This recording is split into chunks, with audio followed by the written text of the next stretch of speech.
정치가 마치 하나의 쇼처럼 진행되고 국가 간의 긴장이 반복되는 각본처럼 느껴지는 시대에 오래된 예언이 그림자 속에서 서서히 드러나기 시작한다. 그 예언의 저자는 잘 알려지지 않은 인물이지만 그의 유산은 곧 동양의 기반을 뒤흔들 준비를 하고 있다.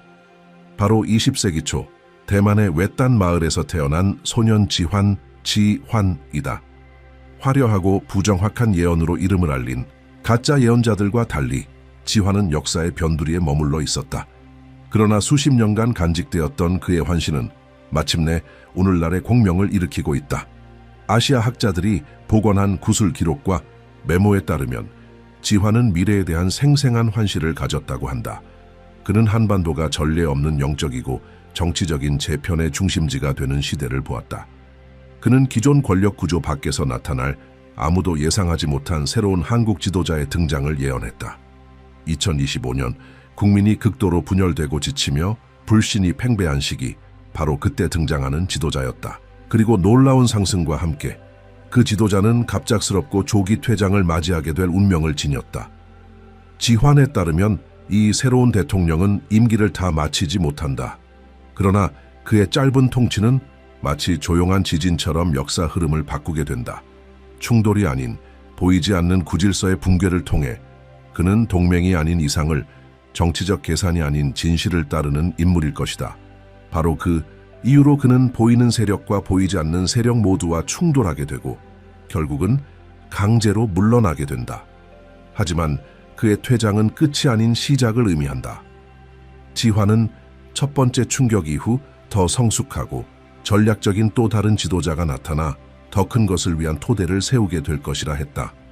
그 지도자는 남북한의 평화와 점점 심화되는 중국과 대만 간의 갈등 속에서 균형을 도모하게 된다. 그는 빛나는 인물이 아니라 조용히 버팀목이 되는 존재일 것이다. 전 세계가 완전히 균형을 이루려 하는 그 순간까지도. 그러나 지환의 예언에서 진정으로 소름 끼치는 부분은 이 정치적 배경 뒤에서 움직이는 거대한 힘이다. 총성이 울리기도 전에 이미 짜여진 조용한 전쟁, 그는 병력의 이동, 비밀리에 결정되는 회의, 한반도를 지배의 체스판 위말로 이용하려는 은밀한 동맹들을 보았다. 가장 상징적이고 불길한 예언은 바로 이것이다. 용은 물속에서 무너질 것이다. 단순한 문장이지만 그 안에 담긴 무게는 엄청나다. 많은 이들은 이것을 중국 공산당의 붕괴로 해석한다. 또 어떤 이들은 지질학적 불안정성으로 인해 현대사에서 가장 큰 자연재해를 일으킬 수 있는 산샤다바를 의미한다고 본다. 혹은 내부에서 이미 균열이 보이기 시작한 체제의 도덕적 구조적 붕괴에 대한 은유라고 생각하기도 한다. 지환은 권력을 부풀려가는 용을 보았다. 그러나 동시에 허영심에 빠져 가라앉는 모습을 보았다. 그는 전통적인 의미의 전쟁을 말한 것이 아니었다. 눈에 보이지 않는 층들로 쌓여진 붕괴였다. 국민의 피로, 통제의 무게, 영원히 지배할 수 있다고 믿는 자들의 오만. 예언 속의 용은 전투에서 죽지 않는다. 그는 그저 반응 없이 침몰할 뿐이다. 동시에 지환은 중국과 대만 사이의 긴장이 되돌릴 수 없는 지점에 이를 것이라고 경고했다. 그리고 그 대립 속에서 한국은 단순한 관찰자가 아니라 동양의 향방을 결정할 핵심 톱니바퀴가 될 것이라 했다. 그는 기습적인 공격들, 한반도 북부에서 내려질 결정들, 그리고 나라를 위험에 빠뜨릴 지하 동맹들에 대해 말했으며 이 모든 것이 공식적인 전쟁 선언 이전에 일어날 것이라고 예언했다. 가장 인상적인 점은 현재의 사건들이 점점 지환의 말과 공명하고 있다는 것이다. 미국 군 관계자들은 이미 2025년을 대만 해협에서의 충돌 가능성이 가장 높은 해로 공개적으로 언급하고 있다. 중국은 전략적 움직임을 강화하고 있고 한국은 유례없는 내부 분열을 겪고 있으며 국민들은 이미 피로와 불안의 신호를 보이고 있다. 이 역사적으로 위태로운 시점에 한 소년 예언자의 목소리가 다시 떠오르고 있다. 그의 메시지는 예언이라기보다 경고처럼 느껴진다. 역사는 다시 한번 굽비치고 있으며 그 안에는 이미 움직이기 시작한 운명을 암시하는 무언가가 있다. 아시아의 미래의 안개가 짙어질수록 지환이 환시 속에서 보았던 그 신비로운 인물의 형상이 점차 뚜렷해지고 있다. 세상의 눈에 보이지는 않지만 어느 민족의 고요한 감정 속에서 자신도 모르게 이미 깨어나기 시작한 어떤 존재로서 선조들의 지혜와 고통, 저항의 역사를 지닌 땅. 한국은 이제 한반도뿐 아니라 대륙 전체의 운명을 바꿀 수 있는 사건의 무대가 되려 하고 있다. 예언은 그 새로운 지도자가 지금 어디에 있는지 말하지 않는다. 어떤 이들은 그가 평범한 시민으로 살아가고 있다고 믿고, 또 어떤 이들은 그가 이미 권력의 주변부를 걷고 있으며 낡은 구조가 무너지기만을 기다리고 있다고 본다. 지화는 그의 이름을 밝히지 않았지만 그가 나타나는 순간은 마치 침묵 뒤에 천둥처럼 올 것이라 했다. 더 이상 누구도 구원을 믿지 않을 때, 분열과 갈등에 지친 국민이 희망을 포기하려는 바로 그때, 그 지도자는 캠페인이나 동맹의 힘으로 선출되지 않을 것이다. 운명의 힘에 의해 등장할 것이다. 그는 단순한 통치자가 아니라 하나의 신호가 될 것이다. 변화의 시간이 왔다는 신호. 지화는 분명히 말했다. 한국이 미끼로 사용될 위기에 놓일 때, 바로 그때 한국이 방패로 일어설 것이라고. 그러나 다가오는 것을 이해하기 위해서는 지금 조용히 형성되고 있는 것들을 꿰뚫어 봐야 한다. 중국의 군사적 움직임은 단순한 힘겨루기가 아니다. 예언은 말한다. 용이 불안해하고 있다고. 새로운 시대의 에너지가 그를 멈추기 전에 지배를 완성하려는 마지막 시도를 하고 있는 것이다. 시진핑은 외부의 적들과 싸우는 것이 아니라 시간과 싸우고 있다. 이미 쓰여진 운명과 싸우고 있다. 지화는 통제를 유지하려는 필사적인 시도를 보았다. 행진하는 군대, 바다를 가르는 함정, 하늘을 가르는 전투기들, 모두가 대만과의 강제적 통일이라는 이름 아래 움직이고 있었다.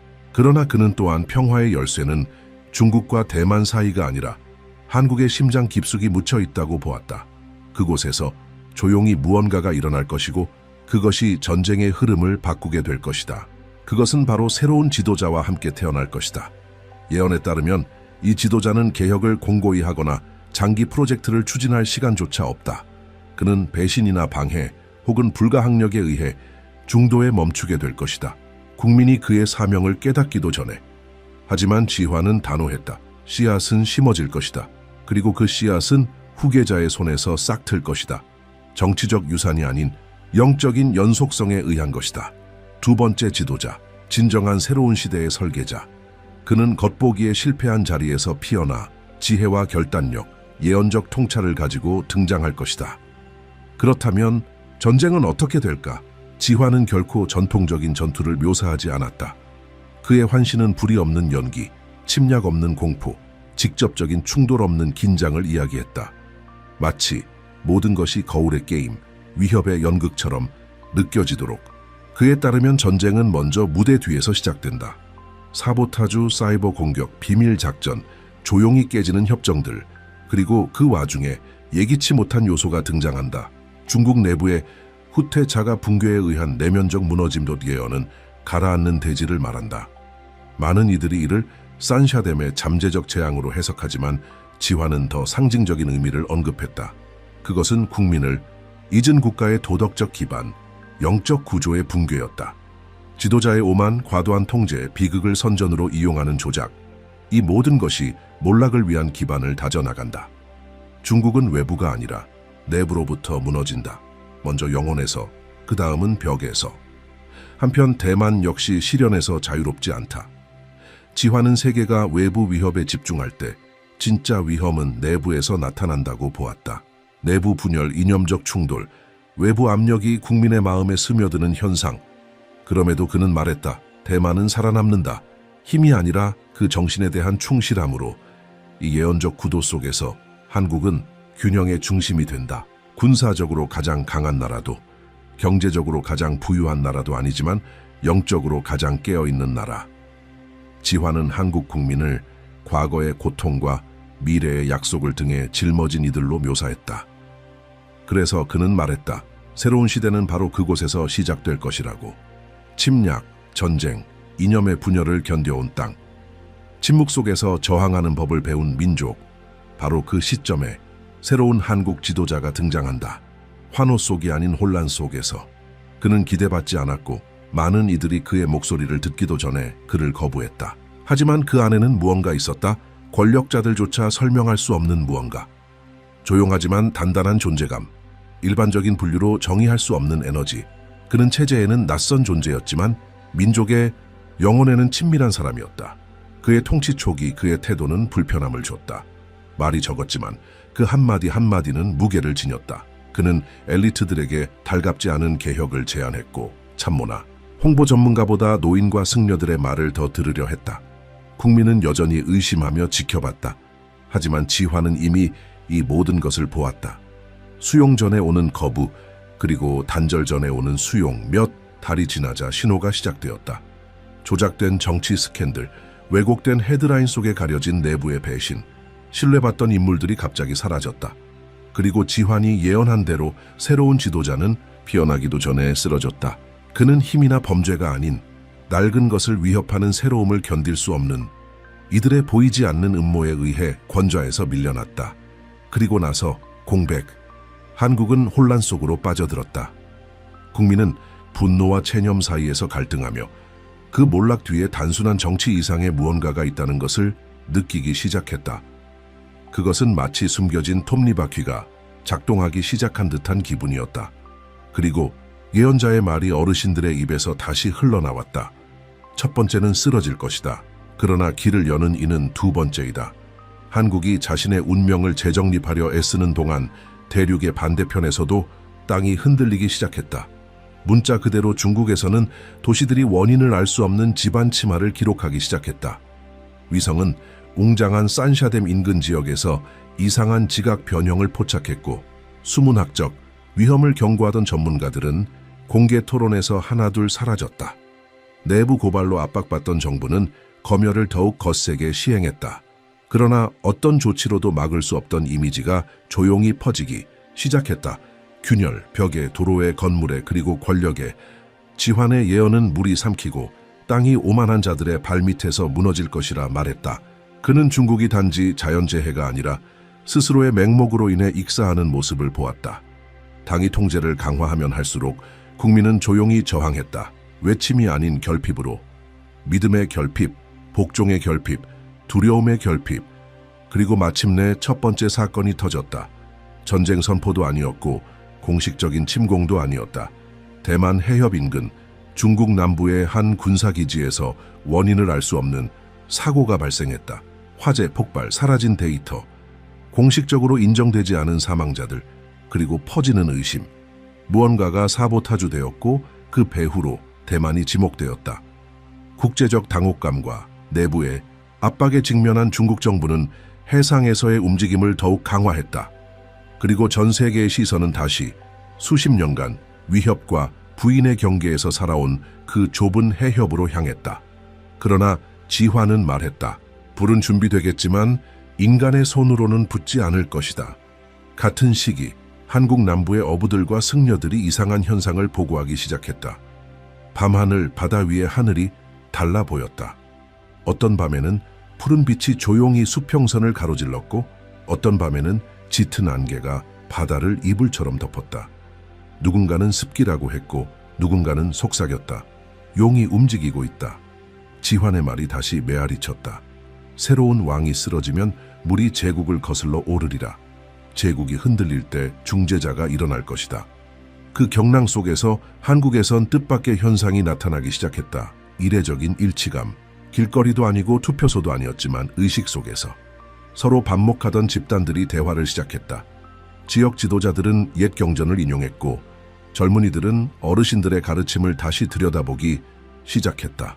마치 한 사람의 몰락에서 다른 사람을 준비시키는 기운이 태어난 것처럼.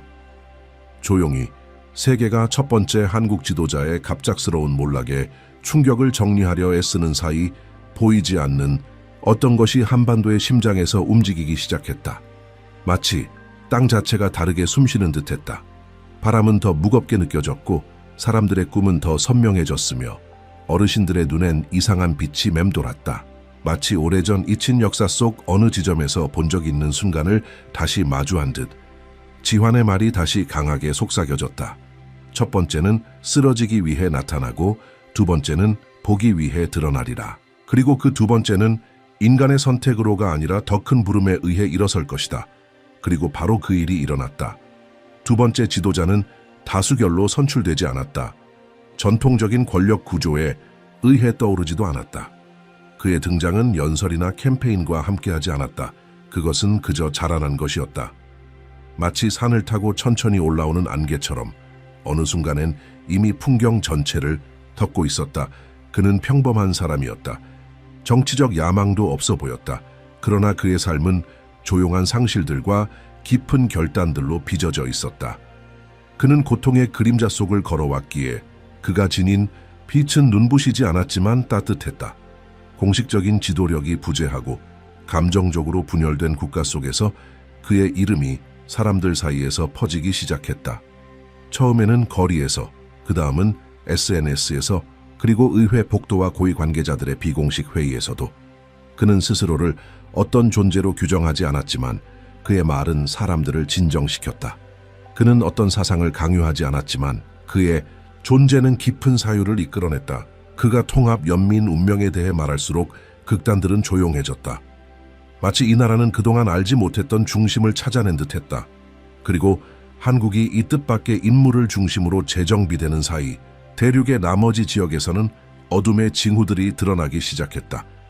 중국에서는 산샤댐 인근 지역에서 지속적인 진동이 강해졌다. 균열, 변형, 과부하된 수문을 담은 현장 보고서들이 유출되기 시작했다. 정부는 이를 부인하려 했지만 시민들이 퍼뜨린 영상과 사진은 이미 통제 범위를 벗어나 있었다. 동시에 기후 센서들은 도시 전체의 집안 이동을 감지했고 구조적 부실에 대한 내부 고발도 이어졌다. 제국의 물리적 기반이 무너지는 현상이 수년 전부터 갈라지기 시작한 정치적 구조와 동시에 벌어지고 있었다. 그러나 세계를 가장 충격에 빠뜨린 것은 이 공학적 대재앙이 아니라 그에 대해 침묵이 강요되는 방식이었다. 단 몇 시간 만에 댐에 대한 모든 뉴스가 중국의 플랫폼에서 사라졌다. 관련 키워드는 검열되었고 계정은 정지되었으며 기자들은 행방불명되었다.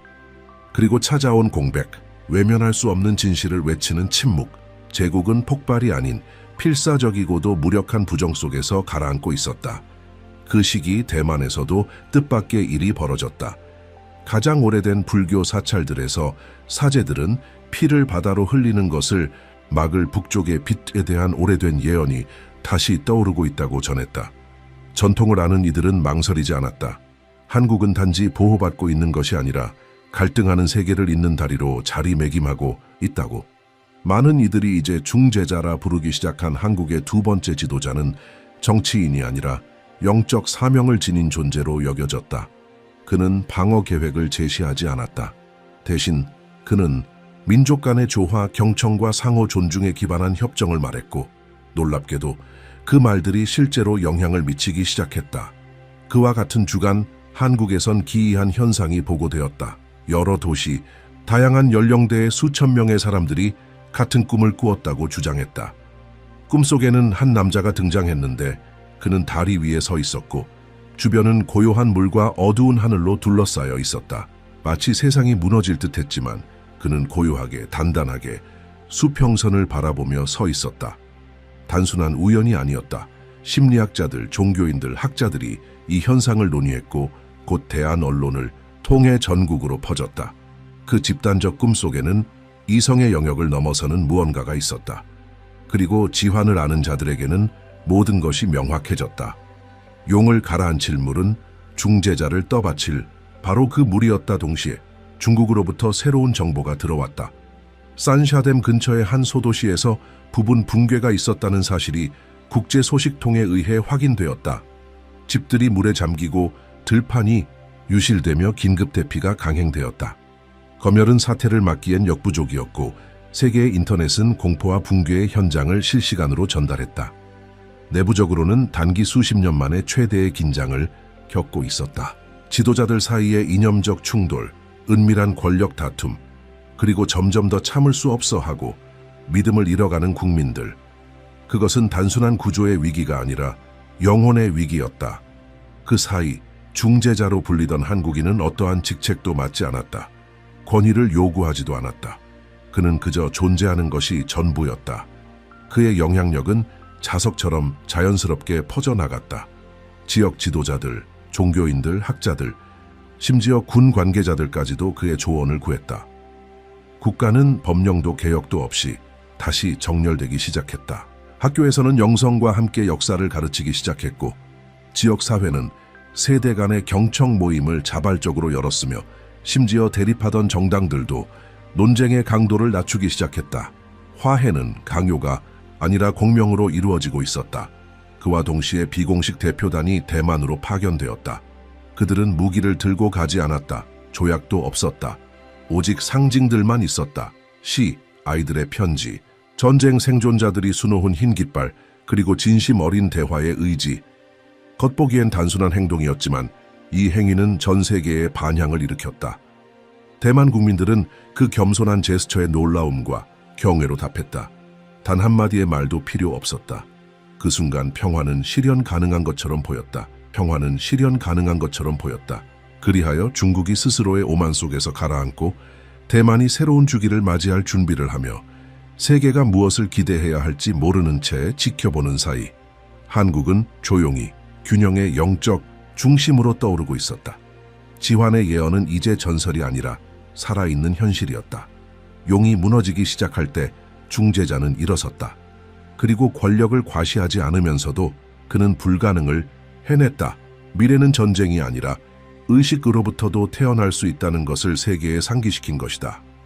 지환의 마지막 예언은 하늘에 숨겨진 달력에 대해서도 언급하고 있었다. 수세기 동안 학자들은 이를 일식이나 별자리, 천문 현상과 연결 지으며 문자 그대로 해석하려 했다.